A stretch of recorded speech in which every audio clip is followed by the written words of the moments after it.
Hello everyone, myself Devendra Chaudhary and I welcome you online platform of Bansal Classes Odisha. So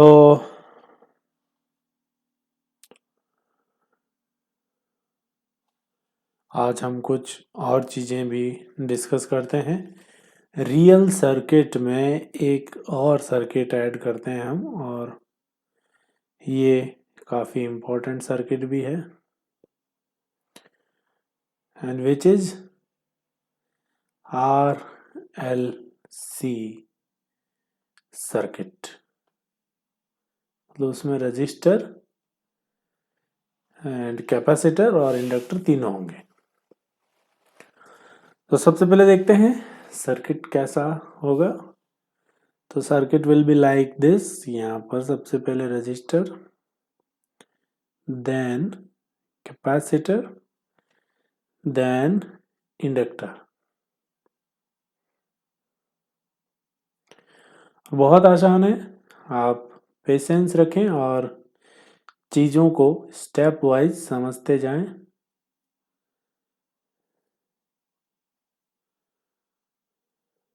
okay, now इसका resistance R, इसका capacitive reactance XC यानी 1/ओमेगा C और इसका inductive reactance XL जो कि होता है ओमेगा L। और इसमें हमें किसी टाइम t पे करंट की value I equal to I not sine omega T given है। ओके, और हमें वही कि करंट और उसमें रिलेशन निकालना है।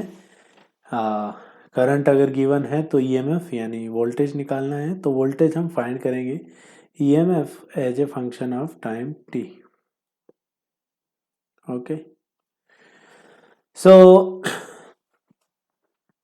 चलते हैं हम यहाँ पर ईएमएफ हम ये लूप ले रहे हैं, इस लूप में आप केवीएल लगाएंगे। यहाँ पर ईएमएफ किसी टाइम t पे इंक्रीज हुआ E, यहाँ पर पोटेंशियल ड्रॉप V1, यहाँ पर पोटेंशियल ड्रॉप V2 और यहाँ पर potential drop V3। So E minus V1 minus V2 minus V3 equal to 0। KVL E equal to V1 plus V2 plus V3। अब V1 कितना होगा अगर करंट ये है, तो V1 equal to I into R और कोई फेज डिफरेंस नहीं होता। So V1 will be I is I not sine omega T into R और कोई फेज डिफरेंस नहीं होगा।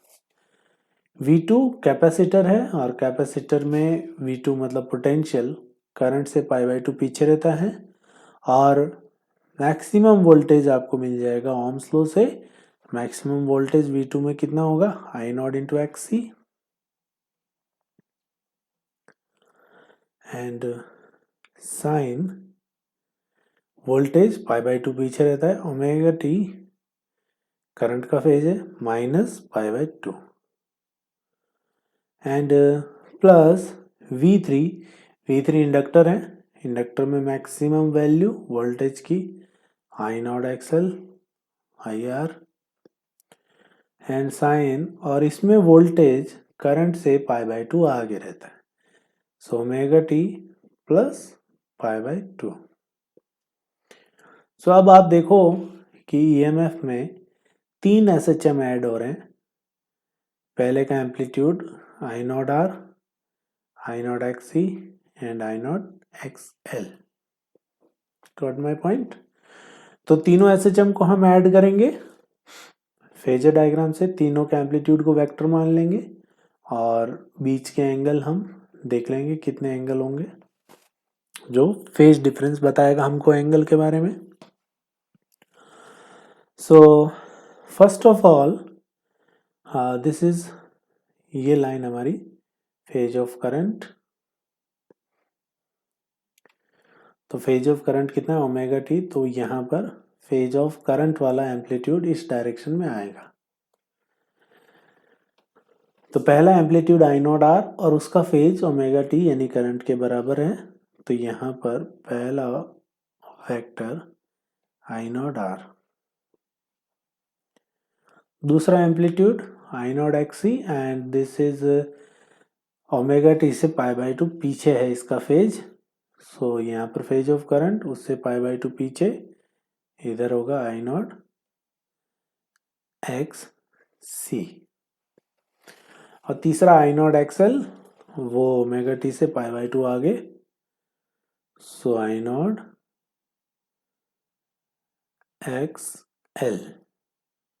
ओके, तो ये अब तीन वेक्टर हैं और इनका एडिशन करके हम रिजल्टेंट वोल्टेज की डायरेक्शन यानी वो करंट के फेज से आगे या पीछे होगा और उसका एम्पलीट्यूड कितना होगा वो हम देखेंगे। क्लियर है? सो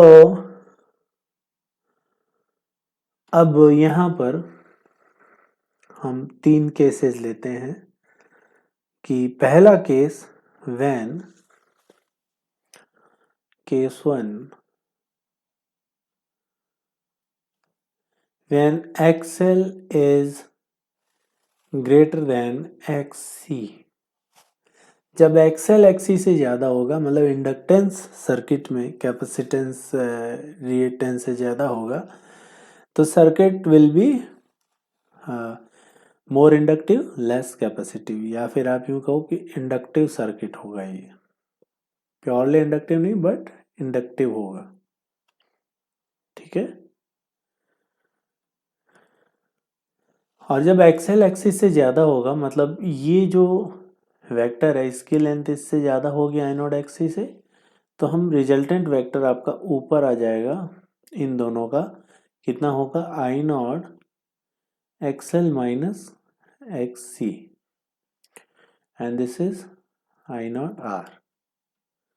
सो इन दोनों का अब रिजल्टेंट एक्सएल एक्सिस ज़्यादा हो गया, दोनों वेक्टर अपोजिट डायरेक्शन में, तो आप इनको घटा सकते हैं, घटा के मैंने ये वेक्टर लिख दिया। सो रिजल्टेंट वेक्टर आएगा इधर, कितना आएगा I naught root over R square plus XL minus X C का होल स्क्वायर। ओके, सो और ये रिजल्टेंट एम्पलीट्यूड आ गया किसका, वोल्टेज का, और वो उसका फेज कुछ फाई एंगल आगे रहेगा किससे, फेज ऑफ करंट से। इस डायरेक्शन में हमने करंट का फेज अज्यूम किया था। सो अब हम ई नेट की इक्वेशन क्या लिखेंगे, E net will be E naught and E naught कितना, ये रहा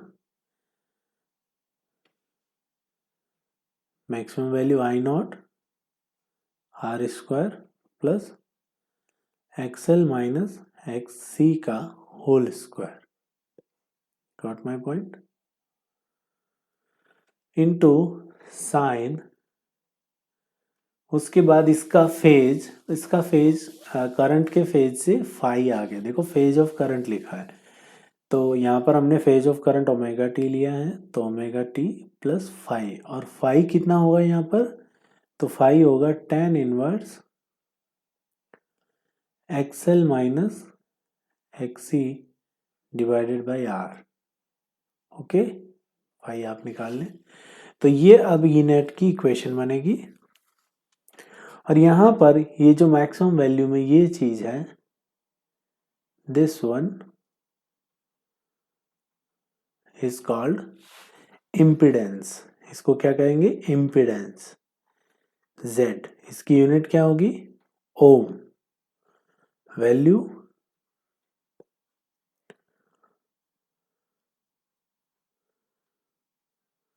ये unit ohm, known as impedance. Okay, तो अगर तीनों आ जाएं तो आप समझ लीजिए इम्पीडेंस कैसे निकाला जाएगा और फिर फेज कैसे लिखा जाएगा उसका।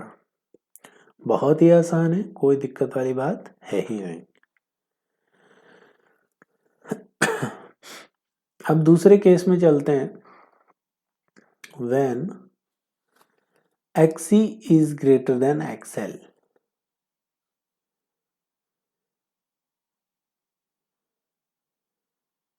मतलब सर्किट कैसा हो जाएगा? Capacitive circuit. कैपेसिटेंस का दबदबा रहेगा यहाँ पे।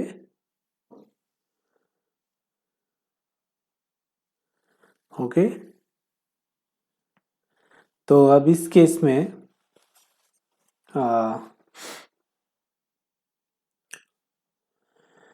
नीचे की तरफ रिजल्टेंट वेक्टर आ जाएगा, कितना आएगा? I not XC minus XL। Okay, and here one is I naught R and this is phase of current।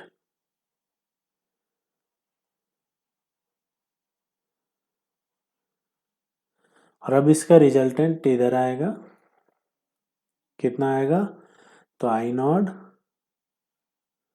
Root over R square plus XC minus XL का होल स्क्वायर का root.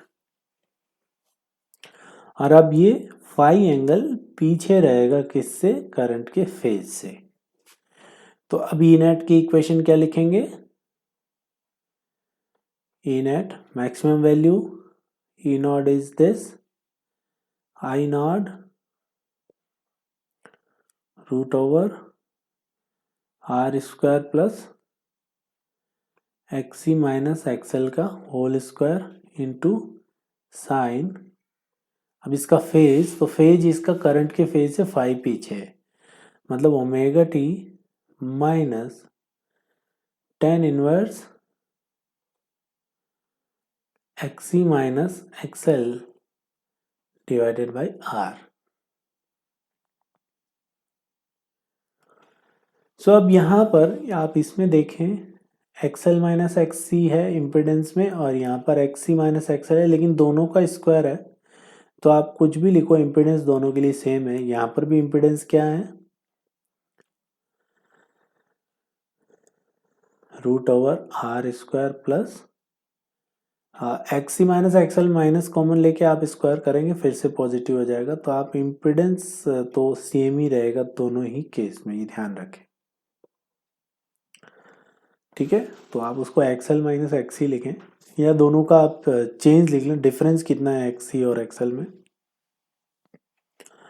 और ये उसमें plus tan inverse XL minus XC by R, इसमें minus tan inverse XC minus XL upon R। तो यहाँ पर थोड़ा फेज में चेंज है। ठीक है, उसके बाद तीसरा केस आता है, when case third, when XL equal to XC। जब XL और XC दोनों बराबर हो जाते हैं तो ये सर्किट मोर रेजिस्टिव सर्किट हो जाता है और इम्पिडेंस सबसे कम हो जाता है। तो Z इज मिनिमम। Z क्या हो जाता है इस केस में? मिनिमम। और Z अगर मिनिमम हो जाता है, देन जो करंट की मैक्सिमम वैल्यू है I naught is E naught by Z. E naught is external voltage की मैक्सिमम वैल्यू, तो ये क्या हो जाती है? मैक्सिमम। XL XC बराबर होंगे तो Z मिनिमम किसके बराबर होगा? R के बराबर। और आई नॉट मैक्सिमम हो जाता है इस केस में, सर्किट में जो मैक्सिमम करंट फ्लो होती है, मतलब एम्पलीट्यूड, वो क्या हो जाता है? सबसे ज्यादा। ठीक है, और इस कंडीशन में सर्किट सबसे ज्यादा रेस्पॉन्स करता है। मिनिमम इम्पिडेंस और करंट सबसे ज्यादा, तो सर्किट का रेस्पॉन्स ज्यादा होता है, मोर रेस्पॉन्सिव सर्किट हो जाता है।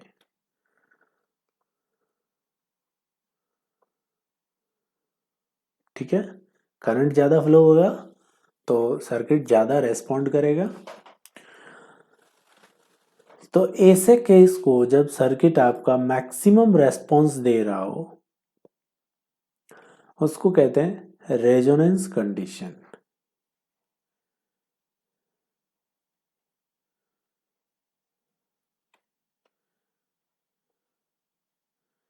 तो रेजोनेंस कंडीशन क्या होगी कि जब आपका एक्सएल और एक्सी दोनों बराबर होंगे, और उस केस में जेड कितना हो जाएगा, आर के बराबर। ठीक है।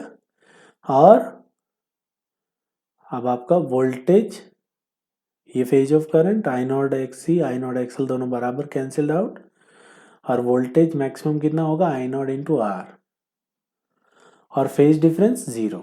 तो ई नेट क्या हो जाएगा, आई नॉट आर साइन, और फेज क्या होगा, ओमेगा टी। तो सर्किट ऐसे समझो आप प्योरली रेजिस्टिव सर्किट की जैसे बिहेव करेगा और मैक्सिमम रेस्पॉन्स देगा। इस कंडीशन को कहते हैं रेजोनेंस कंडीशन। नाउ एक्सएल हम जानते हैं होता है ओमेगा एल, और एक्सी होता है 1 ओमेगा सी। तो यहाँ से हमको ओमेगा मिल गया, what is omega square is 1/LC, and omega equal to 1/√LC।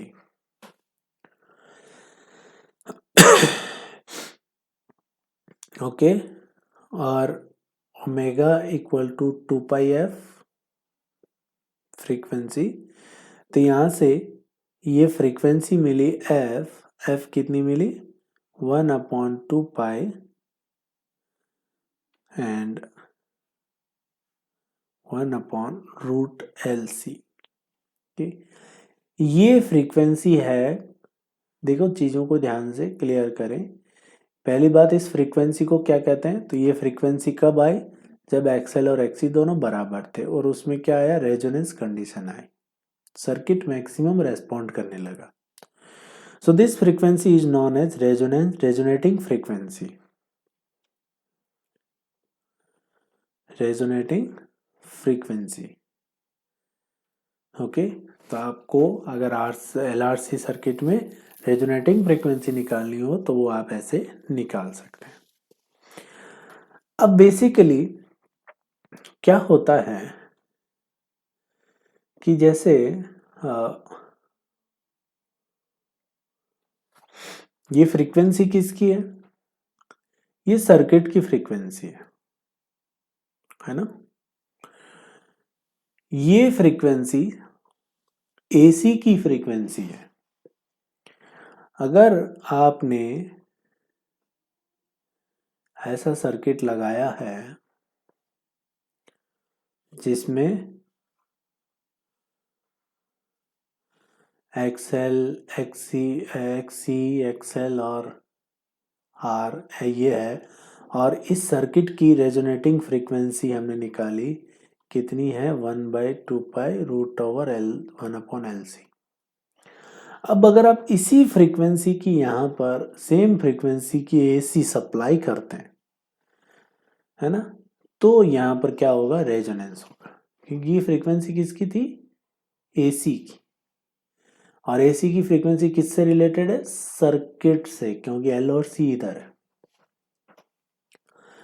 तो अगर आप एसी इसी फ्रीक्वेंसी का इसमें फ्लो करवाते हैं एफ का, या फिर जैसे एंगुलर फ्रीक्वेंसी ओमेगा 1/√LC का फ्लो करवाते, समथिंग लाइक आपका E = E0 sine 1/√LC into T plus something constant 30 degree, ऐसा वोल्टेज अगर इसके अक्रॉस लगाते हैं तो यहाँ पर सबसे ज़्यादा हीट फ्लो होगी, यहाँ से बाहर जाएगी, और सर्किट रेजोनेंस में होगा, सबसे ज़्यादा रेस्पॉन्स करेगा, सबसे ज़्यादा करंट इसमें फ्लो होगी, मैक्सिमम करंट फ्लो होगी, आई नॉट की मैक्सिमम वैल्यू मिलेगी, इम्पीडेंस सबसे कम होगा।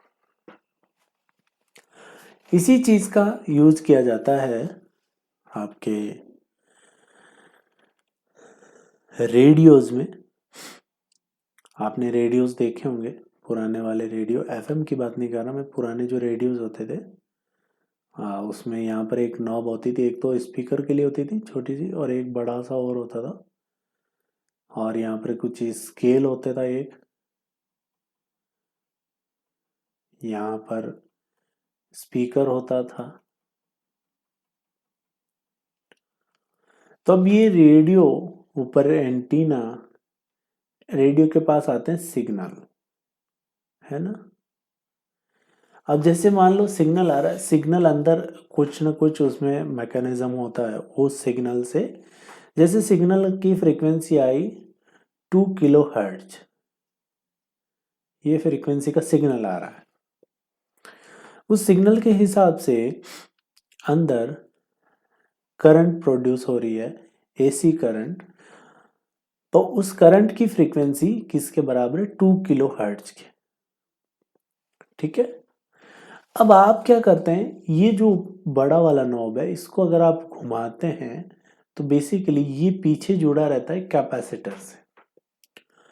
तो आप उसका कैपेसिटेंस चेंज कर रहे हैं, जो पीछे लगा है उसका क्या कर रहे हैं, कैपेसिटेंस चेंज कर रहे हैं। और जब उसका कैपेसिटेंस चेंज होके ऐसा सेट हो जाए कि उसका 1/√LC, आप सी को चेंज कर रहे हैं, और उसका 1/√LC की वैल्यू 2 किलो हर्ट्ज हो गई, तो अब सिस्टम हो गया रेजोनेंस में। ठीक है। तो आपकी फ्रीक्वेंसी यहाँ वाली, करंट अंदर फ्लो हो रही है उसकी फ्रीक्वेंसी, और आपने जो सर्किट अंदर लगा रखा है उसमें आप एक्सी चेंज करके उसकी फ्रीक्वेंसी मैच करवा रहे हैं। और जब सर्किट रेजोनेंस में हो जाएगा, मतलब 1/√LC 2 किलो हर्ट्ज के बराबर हो जाएगा, तो मैक्सिमम एम्पलीट्यूड का करंट फ्लो होगा। ठीक है। और मैक्सिमम एम्पलीट्यूड का करंट फ्लो होगा, देन आपको क्या सुनाई देगा यहाँ से? साउंड। क्या सुनाई देगा आपको? साउंड। तो आप कहते हैं कि ये स्टेशन बज रहा है। अब जैसे कोई ज़रूरी नहीं है यहाँ से 2 किलो हर्ट्ज की हो, आपकी 100 हर्ट्ज की भी फ्रीक्वेंसी हो सकती है। तो आप इसको घुमा के जब आप 1/√LC को 100 हर्ट्ज करेंगे तो ये फ्रीक्वेंसी की लाइट आपको सुनाई देगी, मतलब आवाज़ आपको सुनाई देगी, है ना। तो इस प्रकार से RLC सर्किट वर्क करता है। अब एक एग्जांपल लेते हैं RLC सर्किट पे।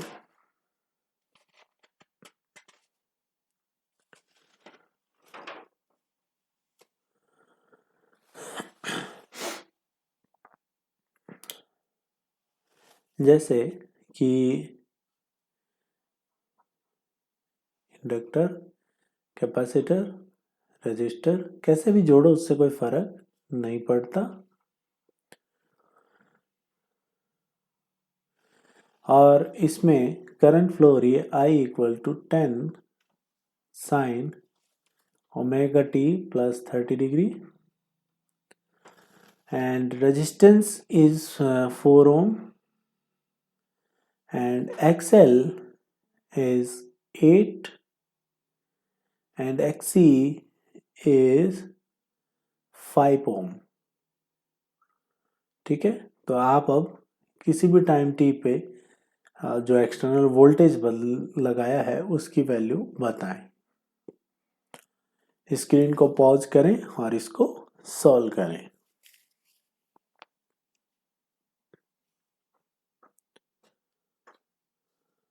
चलिए, तो सबसे पहले आप इसमें केस देखें कि एक्सएल ज़्यादा है एक्सी से, और इस एक्सएल जब ज़्यादा होता है तो आपका ये डायग्राम बनता है, इधर I0R और इधर I0 XL - XC। ठीक है। और रिजल्टेंट वेक्टर इधर आएगा, this angle will be phi. Okay. So phi की वैल्यू कितनी होगी? 10 phi will be XL - XC upon R। So XL - XC is 3/4 यानी 37 डिग्री। और इम्पिडेंस Z की वैल्यू कितनी होगी यहाँ पे R स्क्वायर मतलब 16 प्लस XL माइनस XC का स्क्वायर बोले तो 9 का रूट यानी 5। तो मैक्सिमम EMF E नॉट की वैल्यू is I nought into Z। तो I नॉट इज 10 इंटू 5 यानी 50। सो अभी E एट 10t लिखेंगे। So will be maximum value 50 sine और इसका फेज। तो इसका फेज ये करंट का फेज था, करंट के फेज से फाई आ गया। अब करंट का फेज क्या है ओमेगा टी प्लस 30। तो this is omega T plus 30 and plus phi is 37 degree. So this is EMF E at time t। अब इसी सर्किट में अगर आपसे पूछे what is resonating frequency f, so f will be 1/2 pi 1 by root LC। Okay root LC। अब यहाँ पर L और C तो XL और XC दोनों बराबर हैं नहीं, तो रेजोनेटिंग फ्रीक्वेंसी कैसे निकालें इसकी? हाँ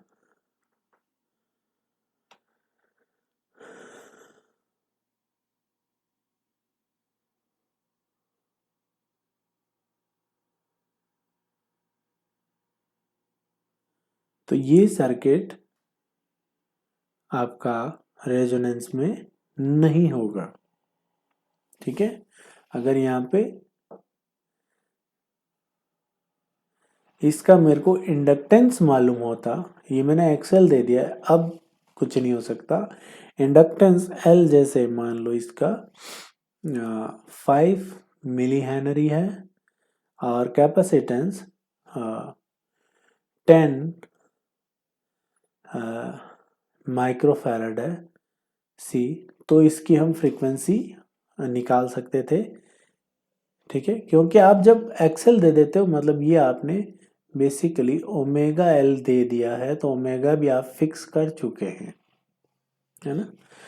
तो अब निकल सकता है Q1/2 pi root over 1 by L is 5 into 10⁻³ into C is 10 into 10⁻⁶ and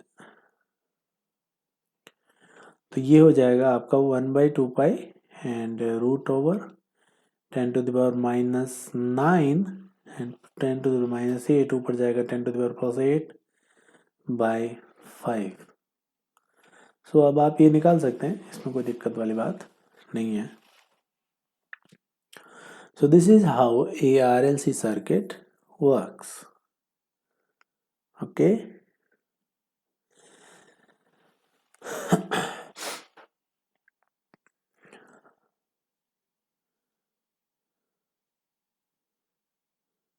तो जब तक आपका एक्सेल एक्सिस से बड़ा होता है मतलब सर्किट कैसा है इंडक्टिव सर्किट, और एक्सेल एक्सिस से बड़ा मतलब omega L is larger than 1 by omega C। So omega is greater than 1 by root over LC and 1 by root over LC is omega naught। So omega is greater than omega naught मतलब resonating angular frequency। तो जब तक आपके external omega omega naught से ज़्यादा होगा तो circuit inductive होगा, या ओमेगा को आप लिख सकते हैं 2 पाई एफ। सो एक्सटर्नल की फ्रीक्वेंसी अगर एफ नॉट से ज़्यादा है तो सर्किट कैसा होगा इंडक्टिव, और अगर एफ नॉट के बराबर है तो सर्किट होगा रेजोनेटिंग या फिर प्योरली रेजिस्टिव सर्किट।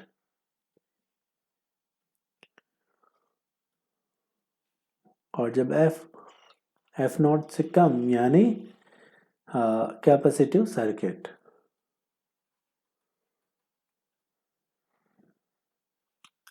ओके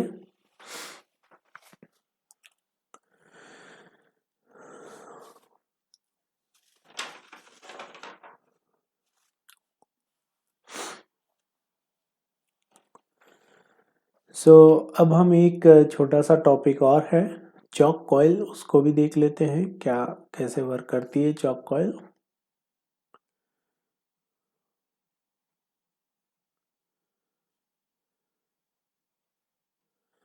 अब जैसे मान लो मार्केट में अगर आप बहुत से अप्लायंस ऐसे होते हैं जिनके अक्रॉस आप एसी में 220 वोल्ट लगा दिए तो वो उड़ जाते हैं, है ना। जैसे ट्यूबलाइट आपकी, हाँ लिखा उस पर 220 वोल्ट होता है बट वो चॉक कॉइल लगाने के बाद होता है। तो अगर आप सिंपल ट्यूबलाइट यूज़ करें बिना चॉक कॉइल के, चॉक कॉइल जो जैसे ये ट्यूबलाइट है और उसके बीच में यहाँ पर एक ऐसा सा लगा रहता है ना, ये दिस इज चॉक कॉइल। ठीक है, यहाँ पर एक छोटा सा ये फुद्दू सा और होता है, वो होता है आपका कैपेसिटर, ठीक है, कंडेंसर। वो इंस्टेंट एनर्जी सप्लाई करता है ताकि एक बार से वो ब्लिंक कर जाए, उसके बाद सारा काम चॉक कॉइल करती है। अब अगर चॉक कॉइल नहीं लगाओगे तो ये डंडा पूरा फट जाएगा लगाते ही। अब ऐसा क्यों होता है, क्योंकि ट्यूबलाइट का ये जो बल्ब है ये 40 वोल्ट पे ही वर्क करता है, इससे ज़्यादा पे ये वर्क नहीं करता। लेट से, तो जैसे मान लो आपने एक सर्किट लगाया और उसमें यहाँ पर आपने ट्यूबलाइट जोड़ दिया, ठीक है, और अब एक्सटर्नल आपने वोल्टेज का सोर्स लगा दिया एसी का, है ना। अब वोल्टेज जैसे 220 का है, लेकिन मुझे इसके अक्रॉस 220 नहीं चाहिए, कम चाहिए, तो मैं क्या करूँगा, एक ऑप्शन है मेरे पास कि मैं यहाँ पर एक रजिस्टर लगा दूँ, क्योंकि फिर कुछ वोल्टेज यहाँ डिवाइड हो जाएगा कुछ यहाँ डिवाइड हो जाएगा। तो 220 में से जितना मुझे चाहिए मैं यहाँ रख लूँगा और जितना चाहिए मैं यहाँ रख लूँगा। लेकिन इसमें एक दिक्कत है कि इसमें बहुत ज़्यादा हीट प्रोड्यूस होगी। हीट क्या होगी, बहुत ज़्यादा प्रोड्यूस होगी। तो इससे अच्छा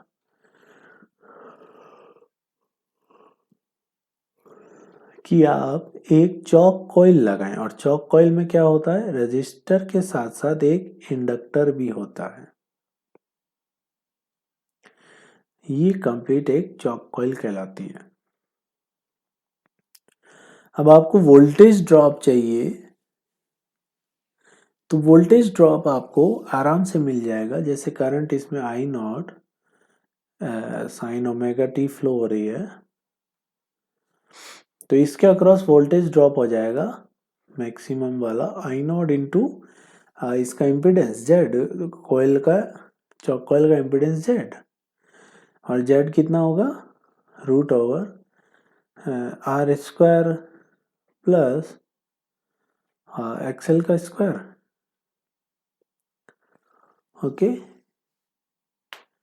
तो इससे आपको इसमें आपको आराम से क्या मिल जाएगा, पोटेंशियल ड्रॉप मिल जाएगा आई नॉट जेड के बराबर। और अब आप रेजिस्टेंस को कम करके एक्सएल को बढ़ा सकते हैं। आर को कम करते जाएं, इंडक्टेंस को बढ़ाते जाएं, तो रेजिस्टेंस कम हो रहा है, मतलब अब हीट कम जनरेट होगी, क्योंकि इंडक्टर हीट जनरेट नहीं करता। ठीक है, आपको लगता होगा कि रियोस्टेट जैसा इंडक्टर होता है तो वो रेजिस्टेंस है, हाँ उसका रेजिस्टेंस वाला फैक्टर जो है वो हीट जनरेट करता है, बट इंडक्टर का जो फैक्टर है कि उसके अंदर ईएमएफ जनरेट होता है वगैरह वगैरह, उसके अंदर मैग्नेटिक फील्ड होता है सोलेनॉइड टाइप, तो उससे हीट जनरेट नहीं होती। तो आप उसका एक्सेल इंक्रीज कर सकते हैं, आप उसका इंडक्टेंस इंक्रीज करें। एक्सेल इंक्रीज करने का मतलब क्या, ओमेगा एल, एल को इंक्रीज आप करते जाएं तो आपको रिक्वायर्ड पोटेंशियल ड्रॉप यानी आई नॉट जेड भी मिल जाएगा। नहीं तो आपको क्या मिलेगा, अगर आप सिंपल रजिस्टर लगाओगे तो आई नॉट इंटू आर। तो अब आपको अगर पोटेंशियल ड्रॉप बढ़ाना है तो आर को बढ़ाओगे, और आर को बढ़ाओगे तो हीट जनरेट बढ़ेगा। इससे अच्छा आप ये लगाएं, आर को कम करें और एक्सएल को बढ़ा लें, या आप कैपेसिटर भी लगा सकते हैं, एक्सी को बढ़ा लें वहां पे। तो this is a chalk coil जो ऐसे वर्क करती है। सो आज के लेक्चर के लिए काफ़ी है। नेक्स्ट हम मिलेंगे, तब बात करेंगे। तब तक के लिए बाय बाय।